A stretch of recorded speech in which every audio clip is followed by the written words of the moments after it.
ka mapụ igbu oge ọnụ. Anụ m otu nwanne m nwoke akpọ m na fon, ya sị m nwaanyị mba nọ nza, ya sị m ya ga-aga straight to the point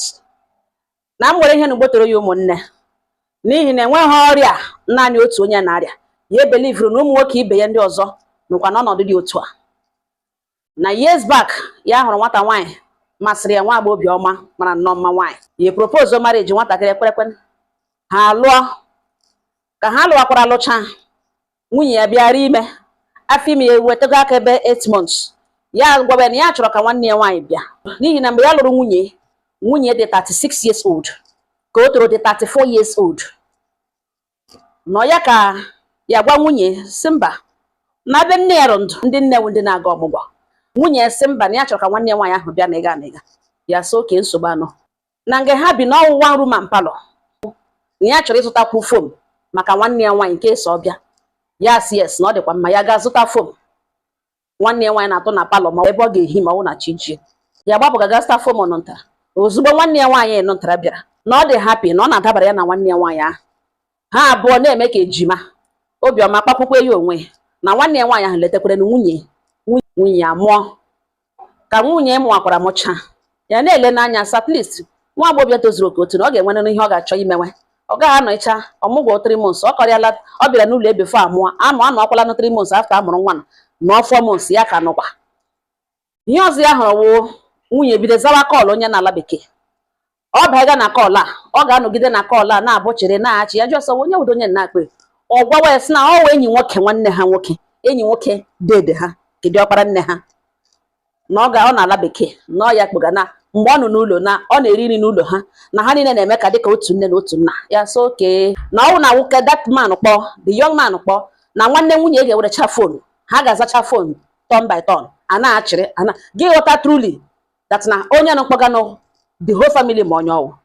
Ya ewepụga nwunye anya kpamkpam chi hụ na ọkọtị agawa shade na mgbede ya elu. Otu a ka ya na-eme. Ha kpee na enidiri ihe, ya gboso wetara ha ihe ha nidiri laghachi na ọ wetara ha shibiri. Ruo otu ụbọchị nwaanyị mba nnọọ kọọlụ abịa dịwa too much, ha na-akpọ mana kọọlụ ama n'ime abalị na ihe megidere nọ. Bịa notice na karata nwunye echenjiwele, na ọ na-ahụzi ọnụ n'ebe obere ihe owuwara ya okwu na otu o si agwa isi okwu adịghị mma. Okwu a na-apụta na-agwa ya okwu otu na-adịghị mma, ya nakwa edi. Ruo otu ụbọchị ya nọ na shade na shop ya, headache, isi ọwụwa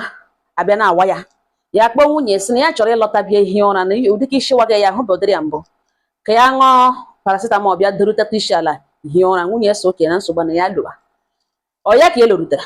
ya ahụhụ nwunye. Ya jụọ nwanne nwunye sị lekwana nwanne nwaanyị, ya sị na nwanne nwaanyị na ọnọhịa na o kuru nwa gawa hospital. Ya sị ọ dịkwa na mma, ya sị na ha nwere doctor's appointment na ọ gawa. Ya sị oke. Ya yi trouser ahụ, naanị ihe a mere agbapụcha slippers, palm slippers ya daga n'elu bed. Ya gana ha agbachi bedroom n'ihi na akpa this lady nọ na bedroom ya. Mgbe niile ọ bataga o were 1 or 2 ka ọ ha bịa kọwara ya aka, ya yiri trouser ya lakpụrụ odo ala na ọ na-anụ ntara ka ya nọ. Ihe ọzọ ya hụrụ wụ aka kọrọ gbaa na for how long ka ihe ka ebewere, for how long wee Chineke na-enukwa ihe ka ole mgbe ihe ka bewere ịnụkwa ka oke megecha n'ime ụlọ n'okpuru imi ya ka emegecha ọ na-anụkwa ihe ka ya shi n'ụra tete. Anya ọzọ ya mepere, lekwe nwanne nwunye ka ọ nọ na akụkụ bedi, nwata wel n'obi. Ya ele nwunye, ele nwanne nwunye, jụọ the lady sọ gịnị ka ọ megakwa n'elu bedi. The lady ekpede ihu n'ala, bilite bewe, bido pak wa ngwengwe bido bewe. Nwanne ya nwaanyị sị ka ihe o megacha na ihu na-ekwe ya ọkpọtọ nwanne ya aka na ihu na-ekwe ya no respect na nwanne ya birele ya ọmụgwọ ka ọ kpọrọ la gakwuru n'elu bedi. Ihe niile ahụ dị nwunye na-agwa ya na ọ ya nwa ọ chanel ga-etu. Otu a nwaanyị na-eme ya ewesị nwanne ya iwe na ọ bịara n'ụlọ nara eti ya ahụ ihe dị otu a na iwe niile wu ya nwa ka ọ gbuge asị for minor. Ọ chọkwana ihe ịnọ from him. Ọsọ ụta ka nwanne ya nwaanyị na-ebu akpa ya, nwunye na-ebu akpa ya. Before ya mara ya mmiri fon ya ebewe ya ere ekiwe ebe niile ya ahụ ọnụ ya eji ekwu ọka. Onye ya concentrate wụ n'akwụkwọ nwanne nwunye so gịnị ka o mege na bed ebe ehi gị ụra. The lady shinishi ya kwuruo ya anya n'ụkwala, ọ tọpụkwara ya ọnụ. Ha abụọ ebu akpa ha kuru nwa ya, nwa nwaanyị ka ọ mụrụ, kuru elu lụrụ ha apụ chatara moto la. Ọ ya ka ya nọ oge nwoke akpe na fon sụrụ dị ihu na-enye mere ya na Chineke ga-emege ihu na disgrace ya everywhere. Na ya bịara lụrụ ofu mkpụrụ nwa ya, ihe ya lere na ọ otu mkpụrụ nwa nwaanyị okporo ụmụ ya abụọ na-arịga ha elu na Chineke ga-ama ya mmiri na Chineke ga-eme ike na-eme ya si ọgọ na otu a ka ọ na-eshi ekwu okwu n'obodo ebe oshi ọ ga-enwe kesị ya chọghị ịma na ka gbasara na ya biko na ya chọrọ ịhụ ya n'ụlọ ya kpọrọ ndị nwe bịa n'ụlọ Satọde na-abịa abịa gafekwala ya kpọọ mpa ya kpọọ mma ya kpọọ senior brother gwa ha ihe mere nọ ha niile asị ya dowa ya lorute n'ụlọ nne na nne mpa ya sị ọ baghị uru ịjụwa ya ajụjụ n'ihi na ya maara nwa ya mama mụrụ ya sị ọ baghị uru ịjụwa ya ajụjụ n'ihi na ya maara nwa ya na ihe ha chọrọ ịma ama ya na nwunye osego okwu na ha achọghị ịma pata ebe a sopụrụ nwanne nwunye lagbo n'ihi na ọ dị pọsịbụl na ha maara onye ahụ ọ si distrọst eme ya akwa ebewe akwa ka ụmụaka n'ihu famili ya mpa ya gwaba na ya ga-ahụ dị isi okwu a pa famili ya kpekọrọ bịa n'ebe ndị ogwe akpọ mitin ya ajụọ ya ajụjụ ya kwuo otu ya na nwunye shibiri na ya na-ajụla dis lady na ọ gịnị ka o mege na lubet mgbe ya duru n'ihi na ya aṅụghị mmanya lọta ya nwụghị onye mmanya na-aṅụ mmanya n'isi jụrụ ya oyi na ihe buru lọta na hedek ya chiri ihe ụra ya dị tayad ya nwere hedek na ọ gịnị ka o mege n'elu bed ya na ndị elu bed ahụ ọ nọ n'ọwụhụ agrimenti ya na abụọ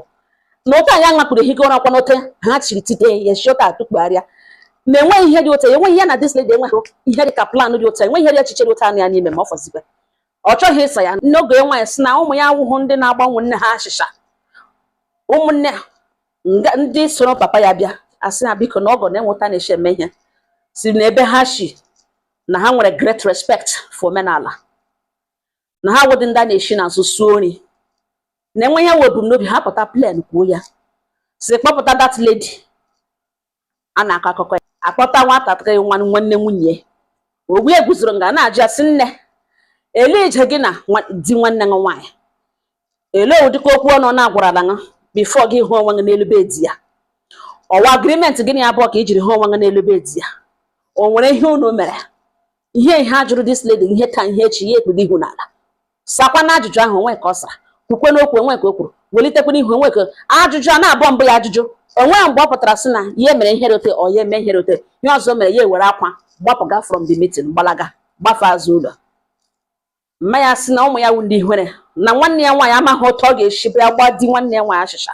na okwu niile na ọ dịrị nwa ya nwaanyị akpụta nwunye si ele ihe o chere nwunye si na marriage na ọ gwara si ha bịa were ihe ha kwụrụ na the insult na ya agaghị ebiali ya mpa ya sị oke gwawazie ọgọ ya nwoke nna nwunye si ya ọgọ ya si na o were anya na-eji ele ụka lee ihe mere ebe ọ ga-aghọta ihe mere na ihe a na ọ conspiracy na ya agaghị agha na ya agaghị aga jụọ nwa ya nwaanyị ajụjụ n'ihi na ọ wụzighị ụmụaka eziokwu na ịgba nkịtị agaghị enyere ya aka na ọ nidiri ikwu eziokwu awụghị ụmụaka ka a na-ajụ ajụjụ nkịtị ahụ ọ gbara ọ pụtara na o nwere ihe ọma na-achọghị ikwu and ihe ahụ ọma ọ na-achọghị ikwu ọ dị mkpa ka o kwuo ya ugbu a ka a mara nke wụ eziokwu ma ọ gwaghị ya nyekwa ya gụkwa ha agha na nke wụ eziokwu ya dịkwa shọ na ihe ha bụrụ nwa ya nwoke na ihe mere ọ sị ha ka ha kwuchara ọ ga-enwe kasị ọ dị egwu na ọ dị egwu na ya zụọ nwa ya nwoke azụ ha lawa o weta ka 7 days papa ya jie mmadụ jụọ ọgọ ya nwoke sị ele ihe ha chetara ọ ga-enwoke sị nwa ya nwaanyị sọ na-alụgachi na ha bịa were ihe ha kwụrụ na ọ weta ka ha chigaga weghara ihe ha kwụrụ n'isi nwa anụ nta o rughị 4 months information ha nwetara wụ na that young man nọ n'ala bekee nwunye so enyi nwanne ha nwoke alụọ nwunye kpọrọ ya gawa ala bekee na ọ kpọrọ nwunye gawa na nwunye egbotowara nwa anọ ọ mụrụ egbotowara ya mma ha na leta ka mma ya gara ga kpụrụ nwa ya ya kpụrụ na ya kpụrụ na nne ya alụgharịrịla di na ọwụna nwoke ọzọ ga-azụrụ nwoke ọzọ nwa ya kpụrụ na mma ya ha kpụrụ nwa ya nọtara nwunye ya mụrụ ya lowe ya na-esendizi ego eji elekọta nwa ya ụmụnne m ya bee mpa ya si ebele na ya ebele akwa na ya come on it's not the end of the world after some time ya lụọ nwaanyị ọzọ na nwaanyị mba nọ nza ya sị m ya alụgharịala nwaanyị na nwunye na ji ụmụ abụọ na nwunye kemgbe nwunye kwere lụgharị di lụta ka ala bekee na ọtụbedị ime ọmụba amụ na ọ bụrụ ka awụ ya the problem na papa ya nwụọna na ogo ya nwoke kpogazi ya nwa jige ndị obodo ha bịa ejie ya bịa n'ụlọ famili ha bịa rịọ ha sị ha biko sị gbaghara na nwunye ya na ha bi na Lagos ebe ya na nwunye bi nkwanụ nwa ya nwaanyị mgbe ha na-enwe okwu na nwanne nwunye ya ahụ dị 34 years asọfụ mgbe ihe na-eme currently na the young lady na ọ dị 41 nwebe onye jụrụ ya sa nne how are you not even in a relationship nwebe nwoke si alikere gị ka ya na ya abụọ na n'ime relationship ma ọ fọzikwe na a na-ele anya marriage ugbu ebe ka ha bịara bịa na-agwa gị oge nwoke gwa gị that na nwa ya nwaanyị kwupụtarala nke wee eziokwu na ya dị very sorry na ya enweghị much time on earth na ya gbaghara before ya na-anwụ ọnwụ n'ugbo ya na-aga ịnwụ na ya biko enweghị eji aka ma okwu ọjọọ ya kwuru na ya ekwu asha na nwa ya nwaanyị nọ na-ehi ụra abalị teka n'obe na ya gbaghara ya biko na ya gbaghara ya jụwa oge nwoke gbaghara gịnị mere na dade ya bịara n'ụlọ ya a na-eme ka emejie na onwere okwu ọjọọ ọhụrụ ya kwuru nakwa nwunye na nwa ya nwaanyị uhie ego gị aga onye ma ezinụlọ ya na ha bịa lawa na enwere okwu ọjọọ ọhụrụ ya kwuru na onye gwagwa ọnọrọ ya gwara ya si doro ya aka na ntị si ya dụọ nwa ya ọdụ jụọ nwa ya nka nwa ya kwuo nke wee eziokwu na ọ bụ papa mụrụ ya na enwe ihe ọ bụla emere enwe ihe ekwuru enwe uju okwu ọjọọ ekwuru na ọ papa ya na amagbu na mpa ya nwụọna na enwe ihe mpa ya mere na otu o siri mee ya ma na ihe mere nọ na they should live with it na ihe gbasara ha na obi ele onye ọbụla gabarala onwe na enwebe onye ha na-ese ndebe rịọ ya n'ihi na this lady akpozie ya akpo na-arịọ n'ebe na ya dị very sorry na nwanne nwaanyị duhiere ya wee ya gwa ihe ya ga-eme na otu a ga-esi eme ka ya hụ enough excuse were pụta gaa lụrụ ex ya n'ala bekee na nwaanyị mba nọ ihe a lady dị 34 years mgbe ihe na ọ na-eme mgbagazi ugbu a na ọ dị 41 years na m juderele mba ụwa na ele otu esi ama ya kwuru ọnụ na mpa ya nwụọ na truturu enweghị ya mere na ya nọ Lagos na enwe ihe mpa ya kwuru o ji obi ọjọọ kwuye na ya amahụ and ihe na-aga eme ha ala wee cross ili mpa ya na ha na-aga ime nete ndị na ọ gaghị awụ ọkụ na egbubiele marriage onye ọbụla gawara onwe ọlụgharịkwanụ di ya lụgharịrị nwaanyị ọha jawara enwe kpege ha enwe ya kpegara nwa na enwe ihe ọjọọ mere na mpa ya nwa na ha bịadịghị mgbada asụdịghị ya na asị nna ọ nwụrụ o ruzie ntụrụ because of ihe ha metere eshinwe ha nọ n'ala ha na-abịa akụ ajụ agwazie ihe ya na-amaghị otu echiri mee na otu na-echighị mee na m nwere ihe na gbotere ya ụmụ ụwa ụmụnne m ọ na-anụ nanụ ịnọ ngala somebody were ṅụ mere mgbere aja kpọpụsasị ebe niile ga ha ma na ọwụ plan deal ịnọ ngala na-eyuzu naanị nweta esi eyuzu gị nara ọgụ enyi gị nwaanyị lụọ nara nwanne gị ọgụ dịrị ya lụọ nara nwanne gị iro na-ekwuru buorie mgbe o suru nwanne gị ahụ a ga-emere ya ebere gụnwa onye ọ ga-adada n'ihi na ị kwesịghị ịnọ in the middle in the first place akọcha ihe a na-akọ ngala ugbo ene nwa agbọbịa akọla 41 na nwaanyị ka ihe n'ụwa Afrịka ị ga-awakpo nwoke ị ga-agakwuru nwoke by force gị wakpo ebe ya ị ga-anọrọ nwoke abịakwutere a sị enyi nwebedo nwoke si nne kedo ma ọfọsikwe marriage 41 akọrọla ọnụ ihe abaghị ugbo 42 nwata nwokorobịa sị ihe ya na-aga tolerate imepere mmadụ anybody gate na a na-abịa n'ili mpa ya ime anything na ọ dị possible na ha bịa mechala mpa ya bịa ebuwe mkpamkpa na ahụ ha na mpa ya onye ofu okwu na ọ na-ekwu too much ọ gwara ha gwado ha sa dụọ nwa ha emeghe ntiri nwoke anwụọ na enweghị ihe ya ga-emeli because n'ime onwe enwe nke ya mere ya ga-apụta gbaghara n'ihi na ihe a nwaanyị mụrụ ya ada ya nwaanyị tụdọ ya mụrụ ya for that reason ihe ọbụla ihe o mere na ya gbagharala mana ọ bụrụ na enwere nye ọdatịrị ji ha ha filiri na enwe ka o siri kekwa ọ papa ya mere na ya keke ya na-aga ahụ etinye aka n'ime ya